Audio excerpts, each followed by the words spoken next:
मैं इकरा चौधरी, जो लोकसभा की सदस्य निर्वाचित हुई हूँ, सत्यनिष्ठा से प्रतिज्ञान करती हूँ कि मैं विधि द्वारा स्थापित भारत के संविधान के प्रति सच्ची श्रद्धा और निष्ठा रखूंगी।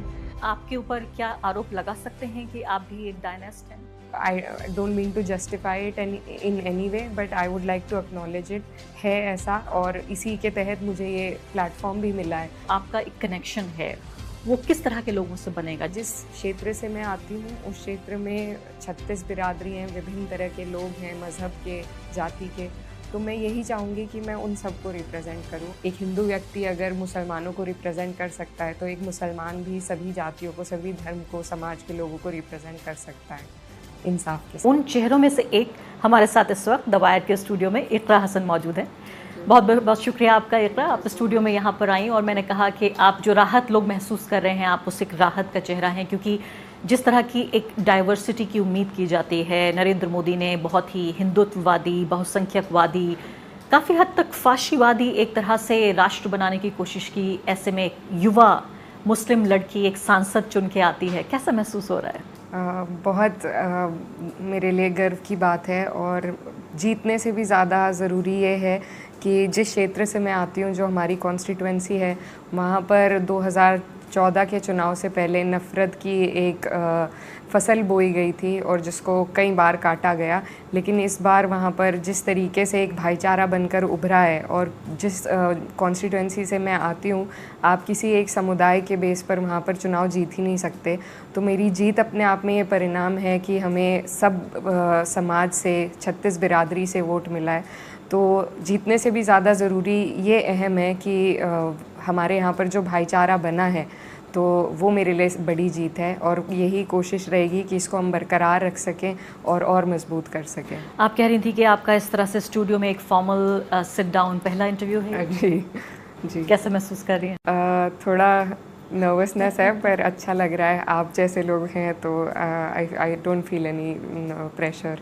आपकी भाषा और एक स्टाइल, एक कहीं कभी लगता है एक बहुत मजा हुआ पॉलिटिशियन है, तो कहीं लगता है कि एक मासूम सी युवा लड़की है जिसको कॉलेज से उठाकर सीधे कह दिया कि अब तुम पार्लियामेंट जाओगी। इन दोनों के बीच में कैसा महसूस कर रही हैं आप? जब शपथ ले रही थी तो कैसे मन में भावनाएं और दिमाग में किस तरह के सवाल आ रहे थे? बहुत उस वक्त बहुत नर्वसनेस भी थी, क्योंकि देश के इतने बड़ा मंच था, वो देश की सबसे बड़ी पंचायत है, हाँ, लोकतंत्र का सबसे बड़ा इदारा है। तो वहाँ पर ये था कि इतनी बड़ी जिम्मेदारी जो मैं ग्रहण कर रही थी उस वक्त, तो उस वक्त उसका बड़ा एहसास हुआ। लेकिन खुशी भी थी कि हमारा जो विपक्ष है इस बार मजबूत है वहाँ पर, और सभी लोग एक दूसरे का साथ दे रहे थे, और एक यूनिटी जो देखने को मिली, तो उससे काफ़ी साहस भी मिला। इस बार मुझे लगता है पार्लियामेंट सेशन, जैसा कि और जो हमारे सीनियर पार्लियामेंटेरियंस हैं जो पिछली बार भी रहे हैं, वो लोग कह रहे थे कि तुम बहुत अच्छे टाइम में आए हो। इससे पहले विपक्ष को बिल्कुल दबा के रखा हुआ था, लेकिन इस बार उम्मीद है कि वैसा नहीं होगा, और उसी तरीके से हमें महसूस भी हो रहा है। बहुत सारे गंभीर सवाल मैं आपसे पूछूंगी, बहुत सारे गैर गंभीर सवाल, गैर संजीदा सवाल भी आपसे पूछूंगी, क्योंकि यहाँ पर ये तो ज़रूरी है पूछना कि आप क्या पॉलिटिक्स लेकर आ रही हैं। आप एक पॉलिटिकल विरासत भी लेकर आ रही हैं अपने साथ, लेकिन साथ साथ आप क्या कंट्रीब्यूट कर सकती हैं? आपका योगदान क्या होगा पॉलिटिक्स में? बहुत सारे दर्शकों को पहले से ही पता है, इनके ऊपर कई कहानियाँ लिखी जा चुकी हैं। आपको फिर से बता देते हैं कि यहाँ लेडी श्री राम कॉलेज में, दिल्ली यूनिवर्सिटी में इकरा पढ़ा करती थी। उसके बाद वो यूनिवर्सिटी ऑफ लंदन चली गई, वहाँ स्वेस में पढ़ाई कर रही थी। मैं ये भी सुन रही थी, पढ़ रही थी कि आप तो PhD करना चाहती थी। आपका मास्टर्स कंप्लीट हो गया? हाँ जी, मास्टर्स कंप्लीट हो गया था, और एनरोल करना था PhD में, जिसका प्रोसेस भी ऑलमोस्ट हो गया था। बट फिर वो सेकेंड वेव ऑफ कोरोना थी, तो मुझे घर आना पड़ा, और घर आने के बाद ही मेरे परिवार पे, मेरे भाई पे, जो कि विधायक हैं कैराना से अभी, उन पर मुकदमा लगाया गैंगस्टर एक्ट का। मेरी मम्मी पर, वो पहले सांसद रह चुकी हैं, उन पर मुकदमा लगाया, और हम 3 ही लोग हैं परिवार में। तो जब घर में दोनों लोग मुकदमे से परेशान होकर घर से उन्हें जाना पड़ा, तो घर की जिम्मेदारी, और क्योंकि मेरे भाई का टर्म भी बचा हुआ था विधायकी का, तो उसकी भी जिम्मेदारी दोनों संभालने के लिए मुझे रुकना पड़ा, और इसी कारण PhD नहीं हो पाई। तो तो वो ऐसे मेरी एंट्री हुई थी, बहुत फेवरेबल परिस्थितियों में नहीं हुई थी, लेकिन उसके बाद जब लड़ते रहे बहुत लंबे वक्त तक, तो एहसास हुआ कि जब इतनी लड़ाई चल ही रही है तो why not do it openly और why not fight it out with BJP openly. तो तब मैंने ये फ़ैसला किया। लगभग 2-3 साल मुझे हो गए हैं 2021 से ग्राउंड पर रहते हुए, और अब आज ये मौका फिर पार्टी ने भी दिया। और क्योंकि लगातार हमारा स्ट्रगल लीगली चाहे कह लीजिए या अपने क्षेत्र में कह लीजिए चल ही रहा था बीजेपी से, तो फिर मैंने सोचा कि अगर मौका मिल रहा है तो अब इस मौके का सही इस्तेमाल करने का। आपके क्षेत्र के बारे में मेरे पास बहुत सारे सवाल हैं। इत्तेफाक से जिस क्षेत्र से आप हैं उसी पश्चिमी उत्तर प्रदेश से मैं भी आती हूँ, वहीं पली बड़ी हूँ। इसके अलावा सवाल ज़रूर पूछूंगी, लेकिन 1-2 सवाल पहले आपकी निजी और जो आपकी प्रोफेशनल लाइफ है, दोनों जिस तरह से ओवरलैप हो रहे हैं उनको देखते हुए, तो आप किस सब्जेक्ट में पीएचडी वहाँ से कर रही थी, मास्टर्स आपका किस सब्जेक्ट में था? और अगर ये हालात नहीं होते, क्योंकि ज़्यादातर लोग जानते हैं इस बात को कि आपके दादा, आपके पिता, आपकी मदर सभी सांसद रहे हैं, तो आप एक पॉलिटिकल फैमिली से तो आती हैं, तो क्या ये भी आपकी डेस्टिनी भी यही होने जा रही थी? शायद अब हो गई है तो पर मुझे कभी लगता नहीं था कि ये होने जा रही है। मैंने दूसरी राह अपने लिए चुनी थी, लेकिन शायद तकदीर को कुछ और मंजूर था और यहीं पे आना पड़ा। लेकिन मैं पीएचडी कर कर एकेडमिक्स में जाना चाहती थी, और फिर जैसी परिस्थितियाँ बनी उस हिसाब से फिर राजनीति में आना पड़ा। तो अगर हालात ऐसे ना होते तो शायद आज मैं पीएचडी कर रही होती या कर चुकी होती, और कहीं ना कहीं मैं पढ़ाने में दिलचस्पी रखती थी। और सब्जेक्ट आप क्या सोच रही थी? इलेक्टोरल रिफॉर्म्स पे ही था मेरा, क्योंकि हमेशा मुझे राजनीति में दिलचस्पी रही है, बहुत नज़दीक से देखा है, लेकिन पार्टिसिपेटरी इंटरेस्ट कभी नहीं रहा। तो जो हमारा वोटिंग सिस्टम है वो मेजॉरिटेरियनिज़म को काफ़ी बढ़ावा देता है, और इससे काफ़ी जो पिछले 2 टर्म की अगर आप 2014 के बाद जो राजनीति में तब्दीली आई है, तो मुझे लगता है उसको कहीं ना कहीं बढ़ावा देने का काम first past the post system ने भी किया है। तो मेरी थीसिस उसी पर थी कि if we change that there will also be a decrease, that was my hypothesis कि there will also be a decrease in hate speeches, क्योंकि जिस तर्ज पर हमारा प्रेसिडेंट का इलेक्शन होता है, तो मेरी ये हाइपोथेसिस थी कि अगर उस तर्ज पर ही हम अपने लोकसभा के आम चुनाव भी करें, तो इससे अगर मुझे किसी का फर्स्ट प्रेफरेंस वोट नहीं मिल रहा है तो सेकंड प्रेफरेंस वोट लेने के लिए मैं ऐसी बात कहूँगी जो सबके मन को भाए, ना कि सिर्फ एक किसी समुदाय के मन को भाए। तो ये मेरी ब्रॉडली हाइपोथेसिस थी, पर वो मैं कभी कर नहीं पाई। लेकिन थ्योरी और प्रैक्टिस, आप थ्योरी सोच रही थी, आपको प्रैक्टिस का मौका मिल गया। क्या ज़िंदगी ने अगर फिर से मौका दिया तो क्या इसको पूरा करेंगी आप अपनी पीएचडी के ख्वाब? बिल्कुल मेरा पूरा इरादा है, और इंशाल्लाह भी ज़िंदगी जितनी भी है तो मुझे उम्मीद है कि उसमें मौका मिलेगा तो मैं ज़रूर इसको पूरा करना चाहूँगी। अब आपके इलाके पे कुछ सवाल मैं पूछ लेती हूँ। ये एक ऐसा इलाका रहा है, जैसे मैंने कहा कि एक तरह से उत्तर प्रदेश के सीने पर ज़ख्म की तरह ये पूरा जो जाट बेल्ट से हम कहते हैं कैजुअली, वो रहा है। लेकिन ये वही धरती, वही ज़मीन है जहाँ हिंदू और मुसलमान एक दूसरे के साथ कंधे से कंधा मिलाकर, और कल्चरली भी देखें अगर आप, तो ये बहुत मुश्किल है, तकरीबन नामुमकिन है ये कह पाना कि ये हिंदू जाट है वो मुसलमान जाट है। उनके खाने पीने के तरीक़े, उनका रहने सहने का तरीक़ा, उनकी बातचीत, उनकी भाषा। लेकिन किस तरह से जो भगवा ताकतें थीं उन्होंने 2013 में, यानी अब से 1 दशक पहले की बात हम कर रहे हैं, भाई को भाई से लड़ाया, जाट को जाट से लड़ाया, एक दूसरे को पड़ोसी से लड़ाया 1 दशक के बाद। और हमने देखा कि इसका लगातार जो इसकी राजनीतिक फसल थी वो बीजेपी काटती रही। इसमें कई सवाल समाजवादी पार्टी के ऊपर भी आएंगे, लेकिन उससे पहले मैं आपसे ये जानना चाहती हूँ, ऐसा क्या बदला 2024 के चुनाव में जो 2019 में नहीं था? इससे पहले चली जाती हूँ, 2014 में नहीं था, 19 में नहीं था, 22 में नहीं था, और ये चौथा इलेक्शन था 2024। इसमें देखिए बदलाव यही था कि लोग अब इस काट की राजनीति से उभर चुके थे, क्योंकि कुछ फ़ायदा, कोई लाभ, डबल इंजन की सरकार हम उत्तर प्रदेश में देख रहे हैं, लेकिन उसका कोई भी फ़ायदा हमारे लोगों तक नहीं पहुंच पा रहा था। लेकिन उन सबसे ज़्यादा भी अगर कोई अहम बात थी तो वो किसानों की थी। मुझे लगता है ये खाई जो बनाई गई थी ये किसानों के बीच में बनाई गई थी, और इसको भरने का काम भी किसानों ने किया है, क्योंकि किसान हमारे क्षेत्र में, वेस्टर्न यूपी में, जैसा आप जानते हैं, हर समाज से, हर मज़हब से, हर जात से आपको किसान मिल जाएंगे वहाँ पर। तो वो अपने आप में एक यूनिफाइंग फैक्टर हो जाता है। और जिस तरीके से उनको प्रताड़ित किया जा रहा है लगातार, और उनको कोई भी ऐसी योजना उनके लिए नहीं बनाई जा रही है। कहते बहुत हैं कि दुगनी आय कर देंगे किसानों की, एमएसपी दे देंगे, लेकिन अब तक कुछ डिलीवर नहीं किया है सरकार ने। तो जो किसान आंदोलन हुआ था, मुझे लगता है वो एक बहुत बड़ा फैक्टर है कि जो आपस में जो वहाँ पर ये खाई को भरने का जिसने काम किया है, क्योंकि ज़्यादातर वहाँ पर सबसे ज़्यादा तादाद में अगर हम क्षेत्र की इकोनॉमी की बात करें, सबसे ज़्यादा तादाद में वहाँ पर किसान हैं। और जब सभी एक समस्या से जूझ रहे हैं, किसी की भी पेमेंट टाइम पर नहीं हो पा रही है, तो फिर आप कहीं ना कहीं साथ आते हैं और आपको एक रियलाइजेशन होती है कि हमें आपस में भिड़ा कर हमारे मुद्दों से हटाया जा रहा है। तो यही रियलाइजेशन इस बार लोगों को, मुझे लगता है, बहुत अच्छे तरीके से हुई। और इसका बहुत बड़ा श्रेय जो 2 साल पहले जो किसान आंदोलन हुआ था उसको जाता है। वाकई क्या इतना आसान था कि लोग अचानक 10 साल बाद नफरत से थक गए थे और इसलिए वो वोट दे रहे थे? नफ़रत से भी थक गए थे, लेकिन उससे बहुत बड़ी चीज़ ये है कि उन्हें बहुत उम्मीदें थी इस सरकार से, भाजपा सरकार से 2014 के बाद से। और लगातार जो निराशा उन्हें हाथ लगी है इस सरकार के बदौलत, तो उससे भी ऊब चुके थे।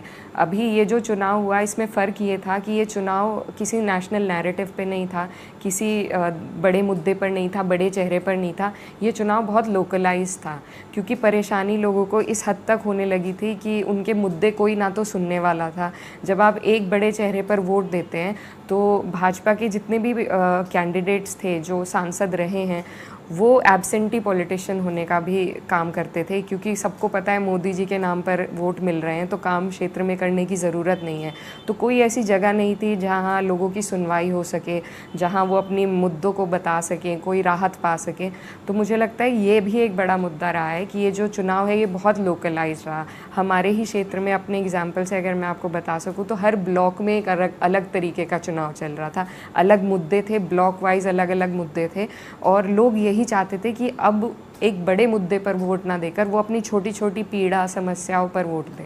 यानी अब तक जो कहा जाता था कि भाई नरेंद्र मोदी कितना भी ख़राब परफॉर्मेंस कर लें, चाहे लोगों को नौकरी ना मिले, महंगाई हो, बेरोज़गारी हो, उसके बावजूद भी चूंकि हिंदुत्व की राजनीति है, चूंकि नरेंद्र मोदी हैं, चूंकि नरेंद्र मोदी मंदिर बना रहे हैं, इसलिए ये चीज़ें मायने नहीं रखती हैं। आप कह रही हैं कि इन बड़े मुद्दों पर ये ओवर आर्चिंग जो एक बताया जाता था कि हिंदुत्व के छाते के नीचे लोग रह रहे हैं और यहाँ चुनाव हो रहा है, उसको ना होकर लोग अपनी रोज़मर्रा की समस्याओं का, यानी कुछ देर के लिए आपको लग रहा है ये एक टेम्परेरी फिनोमेना है कि लोग अपनी पहचान भूल गए, या हिंदू मुस्लिम दुश्मनी भूल गए, या ये भूल गए कि ठीक है मंदिर तो मैं चला जाऊंगा, लेकिन मेरे घर पे मुझे रोटी भी तो चाहिए, बच्चों को स्कूल भी भेजना है। ये कोई टेम्परेरी फिनोमेना है? नहीं, टेम्परेरी नहीं। हम तो उम्मीद कर रहे हैं कि ये लॉन्ग लास्टिंग रहे, कि लोग अपने मुद्दों पर ही अपना ध्यान आकर्षित रखें, क्योंकि मुझे लगता है एक वक्त के बाद बदलाव आता है। जैसे जब हमारी आज़ादी हुई थी और बहुत सारे जो नेशंस हैं वो नए रिपब्लिक्स बने थे, उस दौरान एक टिल्ट था टुवर्ड मोर वेस्टर्न थॉट, लिबरल थॉट, और अब वो धीरे धीरे पूरा world wide shift right wing की तरफ हो गया है।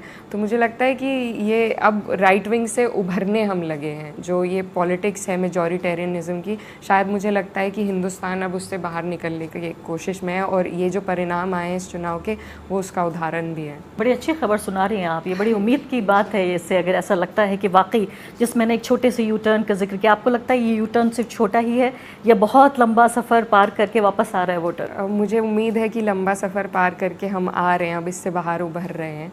एक जो आरोप लगातार समाजवादी पार्टी पे लगता रहा, मैं और मेरी टीम भी, हम लोग कैराना शामली होकर आए और हमने देखा कि लोग अभी भी बदतरीन हालात में वहाँ ज़िंदगी गुजार रहे हैं। जो लोग, जिनको पुनर्वास करने का, रिहैबिलिटेशन करने का काम समाजवादी पार्टी के दौर में भी नहीं हुआ, क्योंकि 2013 से लेकर 17 तक उनकी सरकार थी। चलिए हम जितना आरोप लगाना चाहें बीजेपी पर लगा सकते हैं कि भाई उसके बाद उनकी सरकार थी, उनको तो हम जानते हैं कि वो मुस्लिम विरोध की राजनीति करते हैं। लेकिन समाजवादी पार्टी के ऊपर भी आरोप ये लगता रहा है कि उन्हें मुस्लिम वोट तो चाहिए, लेकिन मुसलमानों की भलाई के लिए, यहाँ तक कि दंगा पीड़ितों के पुनर्वास के लिए भी उन्होंने ढंग से कोई काम नहीं किया। नहीं, ऐसा नहीं है। हमारे खुद के क्षेत्र में बहुत से गांव ऐसे थे जो जिनमें ये असर था, जो 13 के जो दंगे हुए हैं, तो उससे पीड़ित गांव हमारे क्षेत्र में भी लगते हैं और वहाँ से लोग बाहर निकले थे और उनको रिहैबिलिटेट भी किया गया है। वो रिहैबिलिटेशन के जो सेंटर्स बने थे उनमें उस दौरान जितनी जल्द से जल्द व्यवस्था हो सकती थी वो कराई भी गई थी, लेकिन उसके बाद ये बिल्कुल बात सही है कि उसके बाद इतना ध्यान उन पर नहीं दिया मैं गया। शामली की उन पूरी बस्तियों का जिक्र कर रही हूँ जो शहर के बीचों बीच बनी हुई हैं, उनमें से आपके परिवार ने भी कुछ ज़मीन दी है वहाँ पर जहाँ मकान बने हुए हैं, मैं ख़ासकर उस जगह का जिक्र कर रही हूँ। देखिए, उस दौरान जितने भी लोग परेशान थे सभी को कोशिश की गई थी कि रिहैबिलिटेट किया जाए, लेकिन अगर उनको हम एक एलिनेशन में देखेंगे तो वो सही नहीं है। अगर आप आसपास के हालात देखेंगे तो वहाँ पर भी उसी तरह की समस्याएं हैं, बिजली की समस्या है, सब जगह पर है, रोड की समस्या है, वो भी कई जगह ये पर कुछ है। अलग ही था। मैं चूँकि वायर के दर्शक वो रिपोर्ट देख चुके हैं, मैं उसका एक छोटा हिस्सा यहाँ मैं चाहूँगी कि हमारे प्रोड्यूसर उसको दिखाएं। वो बहुत ही बिल्कुल जिसे उर्दू में दोज़खी और हिंदी में कहें तो नरकीय जीवन जी रहे थे। ना तो वहाँ पर कोई रोड था, ना ही कोई सीवेज का कोई तरीक़ा था, और सड़क पे लोग जिस तरह से बाथरूम जाने के लिए भी, नहाने के लिए औरतें सड़क पे नहा रही थीं, बारिश में वो पूरा इलाका ढह जाया करता था, बहुत बदतरीन हालात थे। मेरा ये मानना है कि समाजवादी पार्टी ने भी उतना ध्यान नहीं दिया जितना उनको देना चाहिए था, इसके बावजूद भी कि उनमें से ज़्यादातर लोग इनके वोटर रहे होंगे। ऐसा हो सकता है अगर आप कह रहे हैं तो, लेकिन कमियां रही हैं और उसी कमी का खामियाजा हमें भुगतना भी पड़ा था। लेकिन एक मेकशिफ्ट तरह के जो रिहैबिलिटेशन उस टाइम बनी थी उनमें वो हालात थे। अब सब लोग पक्के मकानों में और कई लोगों को मुआवजा मिला, क्योंकि आप सबको एकदम ज़मीन मुहैया नहीं करा सकते, तो उस टाइम उनको रहने के लिए हमारे यहाँ पर भी जैसे मेकशिफ्ट बने थे। उसके बाद धीरे धीरे, क्योंकि आप एकदम मकान भी नहीं दे सकते, तो कुछ लोगों ने मकान लिए हैं, कुछ ने सिर्फ मुआवजा लिया था, तो इस तरीके से काफ़ी लोग वहाँ पर रहे हैं। पर मैं ज़रूर आपकी बात से मैं इत्तेफाक रखती हूँ कि सबका शायद उस तरीके से ध्यान नहीं रख पाए जैसे हमको रखना चाहिए था। अब चूँकि ये बात छिड़ ही गई है कि समाजवादी पार्टी का मुस्लिम वोटर से और मुस्लिम नागरिक से कैसा रिश्ता है, तो मैं इसी कड़ी में आपसे अगला सवाल पूछती हूँ कि पिछले 2 हफ्ते के दौरान हमने देखा है नरेंद्र मोदी की जब से तीसरी बार ये सरकार बनी है, लिंचिंग की घटनाएं हो रही हैं, लोगों को NSA के तहत जेल भेजा जा रहा है। इसके अलावा वही जो बीफ के नाम पर जो पॉलिटिक्स होती है वो चल रही है, लोगों के घरों पर बुलडोज़र चल रहे हैं। मैंने सुना नहीं अखिलेश यादव, उनकी पत्नी जो खुद सांसद हैं डिम्पल यादव, उनके परिवार के 3 और सदस्य, यानी 5 लोगों को इस बार संसद भेजा गया है। उनमें से कोई पार्टी का और कोई बड़ा नेता, थोड़ा और कोई छोटा नेता, किसी ने इस पर कोई टिप्पणी की हो?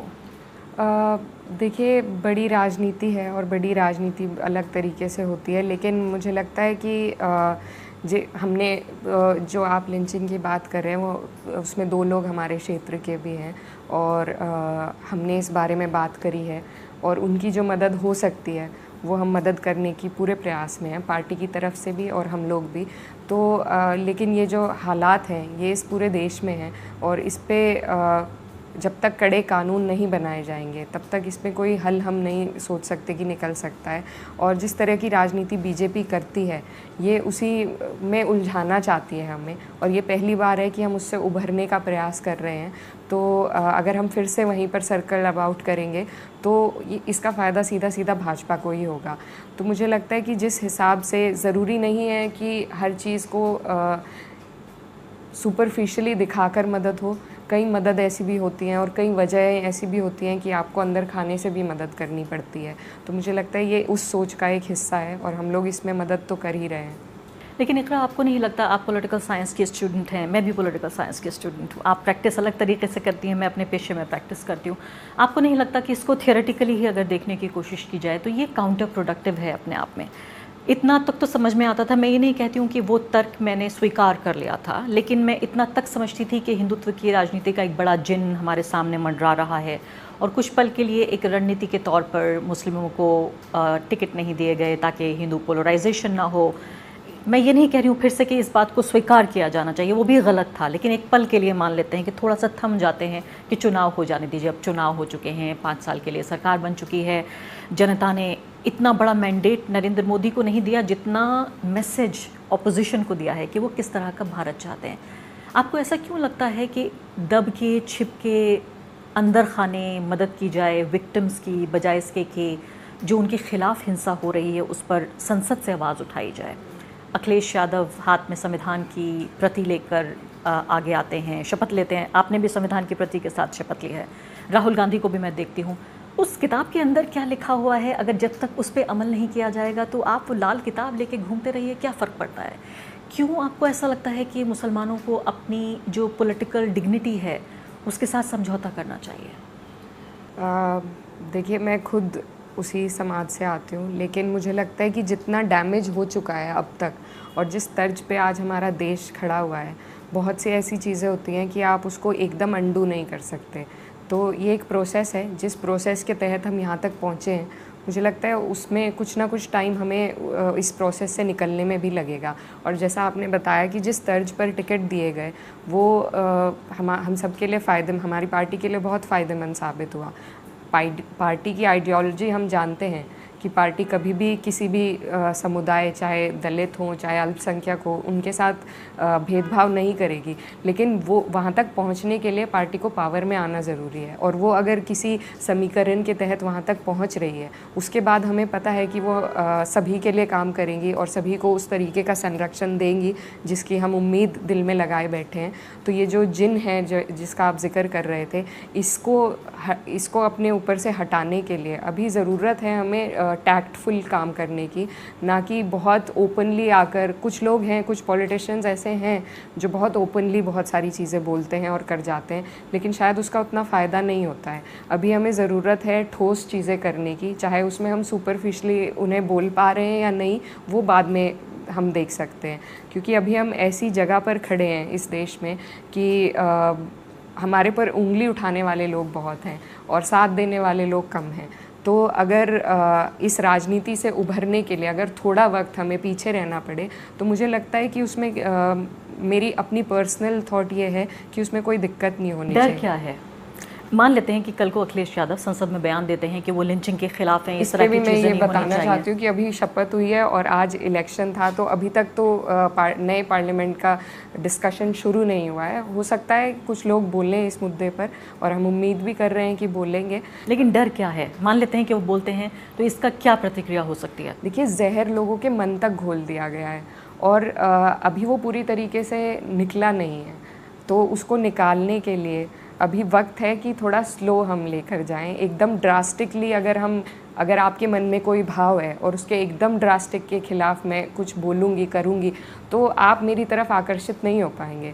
तो उसको साधने के लिए अभी ज़रूरी है कि हमें थोड़ा सटल चलना पड़े, थोड़ा सटल काम करना पड़े, और अगर उससे लॉन्ग टर्म में फ़ायदा है, देश का फ़ायदा है, हमारे लोकतंत्र का फ़ायदा है, तो क्यों नहीं। मैं चुनाव के दौरान अफजाल अंसारी साहब का मैंने इंटरव्यू किया, और जब मैंने पूछा कि टिकट में रिप्रेजेंटेशन क्यों नहीं है मुसलमानों को, बड़ा तैश में आके उन्होंने कहा कि मुसलमानों को कुर्बानी देनी चाहिए, उन्हें देनी ही होगी अगर इस मुल्क को बचाना है और अपने आप को बचाना है। मुझे लगता था ये सिर्फ चुनाव तक की बात है, चुनाव जीत जाने के बाद फिर शायद एक बेहतर हम डेमोक्रेसी और लोकतंत्र की बहाली देखेंगे। लेकिन आप कह रही हैं कि ये कुर्बानी जारी रखनी होगी, मुसलमान को अपनी डिग्निटी, अपनी सेफ्टी, इस सब से कॉम्प्रोमाइज़ करना पड़ेगा, क्योंकि समाज में इतना जहर है कि अभी भी अगर सेक्युलर नेता खुलकर बोलते हैं तो पोलराइजेशन होगा। स्लो प्रोसेस है बिल्कुल, जैसा मैंने कहा, और इस स्लो प्रोसेस को हमें थोड़ा धीरे धीरे ही इससे हम एज अ नेशन उभर सकते हैं। तो उतना टाइम मुझे लगता है देना ही पड़ेगा अभी फ़िलहाल। अगर कंप्लीट मैंडेट विपक्ष के पास होता तो शायद हालात थोड़े और ज़्यादा बदले हुए होते, लेकिन क्योंकि वो नहीं हो पाया है जिन भी कारणों से, तो इसलिए कोई भी बदलाव एकदम नहीं आ सकता है। धीरे धीरे ये जो नफ़रत का ये बदलाव लाए थे, वो भी अगर आप और हमें हिस्ट्री में हम जाएं तो 2002 के बाद भाजपा जिस तर्ज पर थी, उन्हें भी 14 तक पहुंचने में धीरे धीरे बहुत लंबा वक्त लगा था।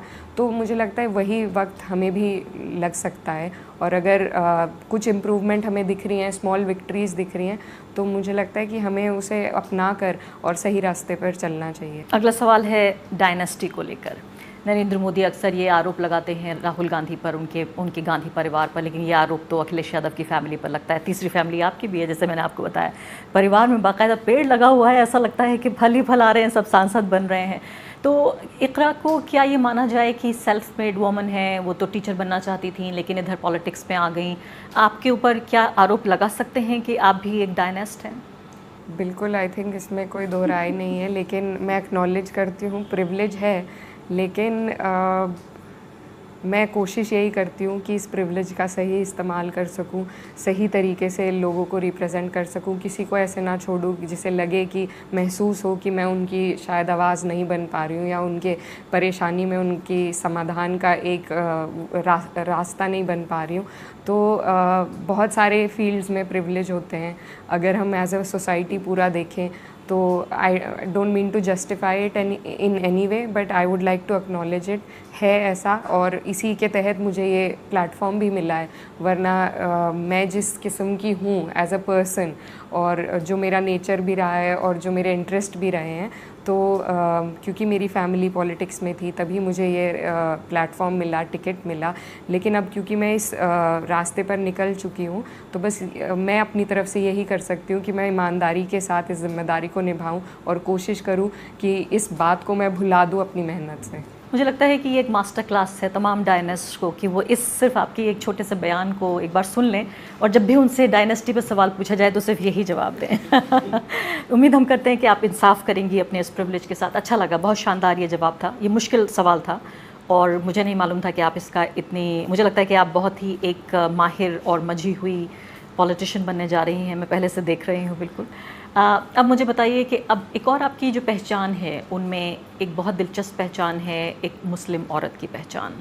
10 साल की पॉलिटिक्स आप देखिए तो नरेंद्र मोदी कहते हैं कि मुस्लिम औरतों का उनसे बड़ा कोई गॉडफादर, उनसे बड़ा कोई मसीहा नहीं है। कांग्रेस पार्टी ने मुस्लिम औरतों को बर्बाद किया, मुस्लिम परिवारों में मुस्लिम औरतों के साथ ज़्यादती की गई जब तक कि नरेंद्र मोदी नहीं आए और उन्होंने उस अंधे कुएं से पेट्रियार्की के मुस्लिम औरतों को निकाला, 3 तलाक का बिल पास कराया। अभी भी देखिए तमाम राशन और सब चीज़ों से वो मुस्लिम औरतों का भला कर रहे हैं। ऐसा है क्या? बिल्कुल भी नहीं है, ये बहुत बड़ी गलतफहमी है उनकी और खुशगुमानी है, तो उन्हें रहने देते हैं खुशगुमान। लेकिन हकीकत में ऐसा नहीं है और ग्राउंड पर तो ऐसा बिल्कुल भी नहीं है। कोई मुस्लिम महिला उनके किसी भी निर्णय से खुश नहीं है, क्योंकि उनकी नीयत सबको मालूम है। जिस नीयत के तहत उन्होंने ट्रिपल तलाक का कानून भी बनाया है वो भी सबको मालूम है। आपने एक सिविल चीज़ को क्रिमिनलाइज़ कर दिया है, तो आपने सिर्फ एक बहाना ढूंढा है कि मुसलमानों को और बड़ी तादाद में कैसे जेल में भरा जाए। तो मैं इस बात से बिल्कुल इत्तेफाक नहीं रखती हूँ। बहुत से ऐसे और तरीके हो सकते थे जिससे वो अगर वो सच में भला करना चाहते थे तो वो कर सकते थे शायद, लेकिन सिर्फ एक सुपरफिशियल वाहवाही लूटने के लिए और एक प्रोपेगेंडा बनाने के लिए ये लॉ लाया गया है और इसको पास किया गया है। इस पर जिस गहनता से, गंभीरता से डिस्कशन होनी चाहिए थी और विद इन द कम्युनिटी जिन लोगों से पूछना चाहिए था, जिनका इनपुट लेना चाहिए था, तो ऐसा कुछ देखने को नहीं मिला। तो और इससे कोई खुश नहीं है। आप खुद जानते हैं कि ट्रिपल तलाक जैसी चीज़ इन प्रैक्टिस होती भी नहीं है। बहुत अगर इसको डिटेल में हम जाएंगे तो 3 तलाक एक साथ कभी भी होते नहीं हैं। हमारे यहाँ प्रैक्टिस में ऐसा नहीं होता है। 3 महीने कह लीजिए या 3 पीरियोडिकल साइकिल। अगर 1 लाख में एक महिला को भी ट्रिपल तलाक दी जा रही थी या इस ट्रिपल तलाक को एक धमकी के तौर पर अगर पुरुष या पति इस्तेमाल करता था और कानून के डर से ही सही, अगर मान लेते हैं कुछ दर्जन या कुछ 100 महिलाओं को इंसाफ मिला है, मान लेते हैं कि गलत पार्टी ने सही काम किया, तो हर्ज क्या है? मैं खुद मैंने इंस्टेंसेस इसके देखे हैं। मुझे नहीं लगता है कि फ़ायदा हुआ है, इसलिए मैं ये कह रही हूँ। क्योंकि महिलाएं जो हैं, सबसे बड़ी बात होती है जब आप एक रिश्ते में बंध गए हैं और सडनली किसी भी कारण से अगर आपका वो रिश्ता टूटता है, तो उसके बाद आपको सबसे ज़रूरी होता है फाइनेंशियल फ्रीडम होना। और जिस तरीके से इस लॉ का इस्तेमाल हुआ है, तो तलाक देने के बाद अगर आप एक पति को उनके जेल भेज देंगे तो वो बच्चों का क्या होगा और उनकी बीवी को कौन सपोर्ट करेगा, इस बात का कहीं ना जिक्र है ना सोचा गया। तो आप कह रही हैं कि इससे फ़ायदा नहीं हुआ है, सिर्फ ये एक तरह से हिंदू वोटर को और ज़्यादा पोलराइज करने के लिए इसका इस्तेमाल किया गया कि देखिए मुस्लिम पुरुषों को हम सज़ा दे रहे हैं, ये उस तरह से इस्तेमाल किया गया। बल्कि मैं राजस्थान गई थी, वहाँ मुझे बड़ी हैरानी हुई कि जो तलाक के बाद मेहर दी जाया करती थी, अब तो पुरुष वो भी नहीं दे रहे हैं।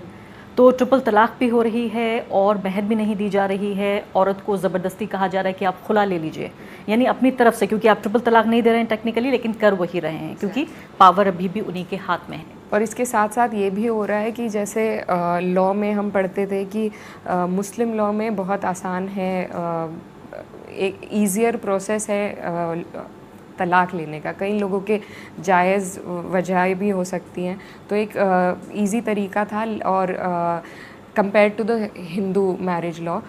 लेकिन अब ऐसा हो रहा है कि बहुत से लोग, जैसा आपने कहा खुला के लिए कह रहे हैं, बहुत से लोग अब तलाक दे ही नहीं रहे हैं, लेकिन वो सपोर्ट भी नहीं कर रहे हैं।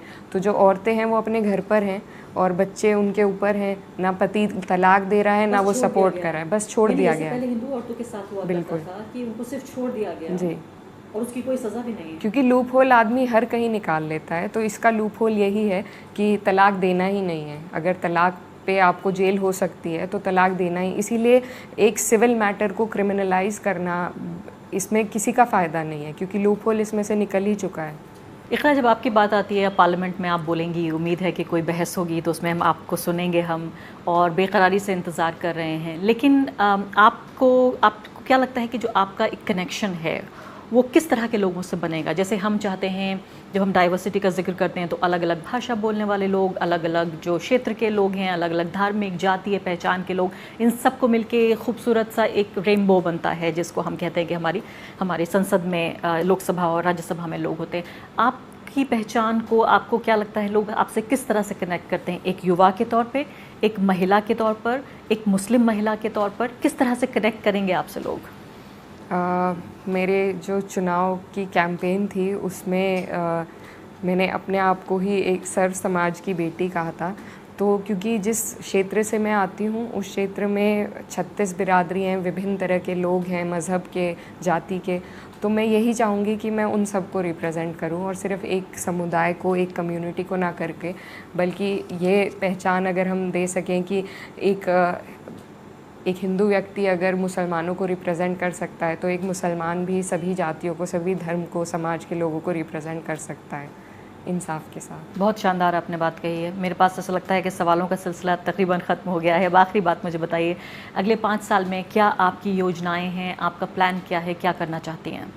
अगले 5 साल में क्षेत्र के विकास के जो भी हमारे तरीके रहते हैं एक सांसद के पास, उनका उपयोग करके और इंसाफ के साथ उनका सभी को फ़ायदा पहुँचे, ये मेरी कोशिश रहेगी। उसी के साथ साथ मैं, क्योंकि खुद महिला हूँ और शिक्षा का अभाव महिलाओं में बहुत है, खासकर हमारे क्षेत्र में जो उच्च शिक्षा का अभाव है, तो उसके लिए मेरी कोशिश है कि हम उसमें कुछ ना कुछ मदद कर पाएँ। कोई ऐसी अगर सरकार आ जाती, और उम्मीद कर रहे हैं 27 में शायद यूपी में सरकार आ जाए, तो बहुत सी ऐसी योजनाएँ हैं जिनको लाया जा सकता है। इसके अलावा मैं चाहती हूँ कि जब भी कैराना का नाम उठे तो किसानों की बात ज़रूर हो। मैं खुद एक किसान परिवार से आती हूँ और जो उनकी पीड़ा है उसको मैं अच्छी तरीके से समझती हूँ। हमें हर 14 दिन के पेमेंट के लिए धरने हमारे यहाँ बहुत दिए जाते हैं, मीलों से पेमेंट नहीं हो पा रहा है।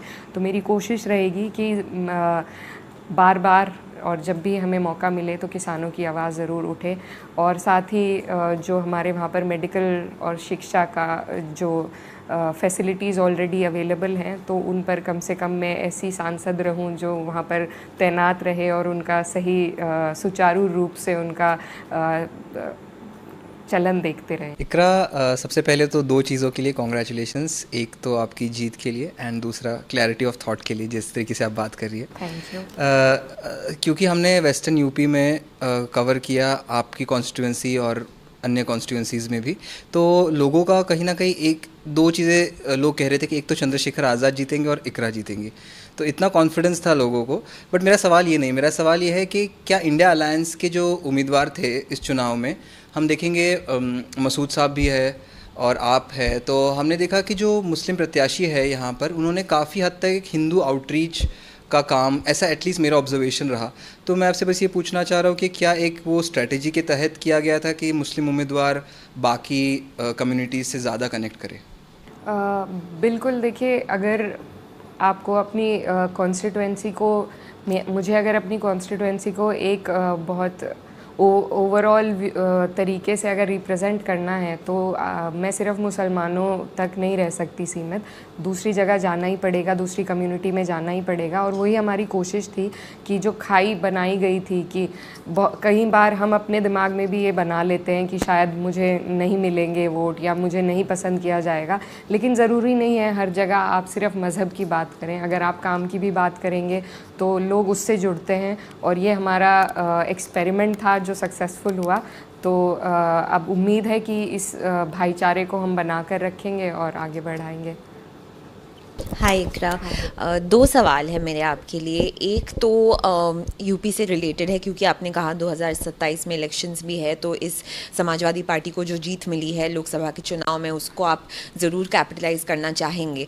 तो लखनऊ में हाल ही में इलेक्शन के ठीक बाद अकबर नगर में 2000 करीब फैमिलीज़ डिस्प्लेस हो गए हैं, कुछ लोगों को घर दिए गए हैं पीएम आवास योजना के तहत। पर इतने सारे लोगों का डिस्प्लेसमेंट जो इतना बहुत ही गहरी तरीके से ये काम हुआ है जस्ट इलेक्शन के बाद, इस पे समाजवादी पार्टी का क्या कमेंट है? क्योंकि ज़्यादातर से हमें कुछ सुनाई नहीं दिया है, और ये एकदम उत्तर प्रदेश के कैपिटल में हुआ है, लार्ज स्केल डिस्प्लेसमेंट हुआ है।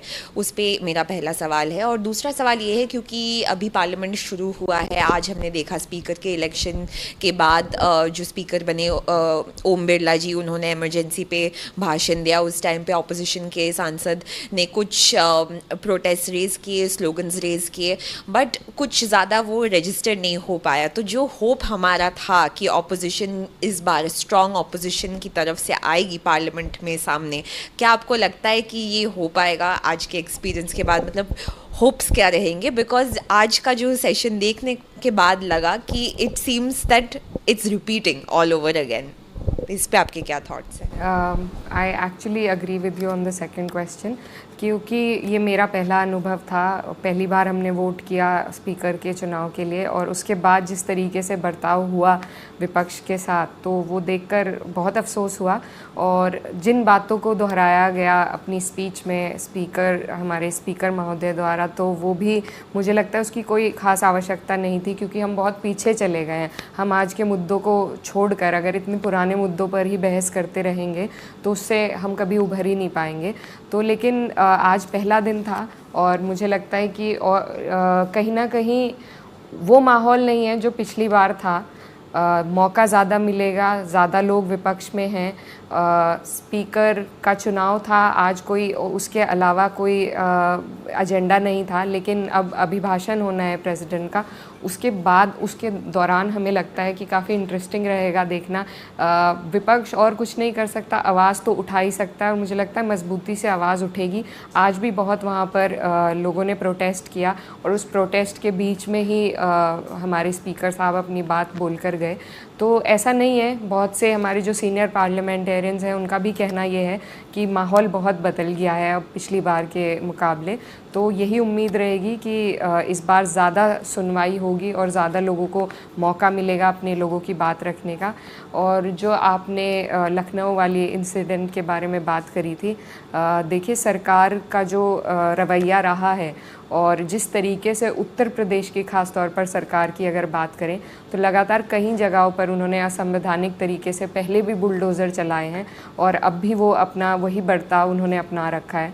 तो इसको बदलने के लिए, क्योंकि सुनवाई नहीं है वहाँ पर, और हम सिर्फ वहाँ पर भी बोल सकते हैं, और मुझे लगता है जैसे ही मौका आएगा बोलने का इन चीज़ों पर तो पार्टी ज़रूर बोलेगी, और पार्टी इसके खिलाफ तो है ही पहले से।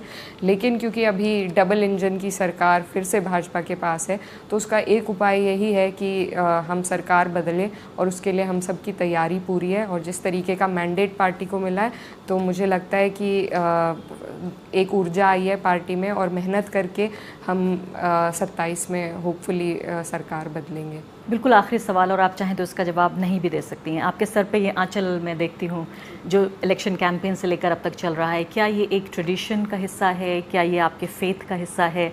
एक लंदन से पढ़ी हुई लड़की सर पर आंचल रखती है?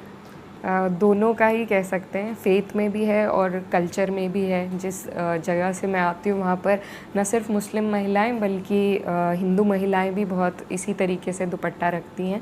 तो ये एक साइन ऑफ रिस्पेक्ट भी कह सकते हैं, मज़हब का भी कह सकते हैं, कल्चर का इंटरप्ले है इसमें, क्योंकि हमारा देश भी बहुत सारे क्रॉस सेक्शनल उसमें डाइवर्सिटी के इंटरप्लेज होते हैं, तो ये उसी का एक हिस्सा है। बहुत बहुत शुक्रिया इकरा हमसे बातचीत करने के लिए। बहुत शानदार ये इंटरव्यू रहा और यकीन जानिए कि बहुत सारे मजे हुए खांटी के वो पॉलिटिशियंस जो 30-40 साल से सत्ता में हैं, उनसे बात करके इतना मज़ा नहीं आया जितना आपसे बात करके अच्छा लगा। द वायर के और वीडियोस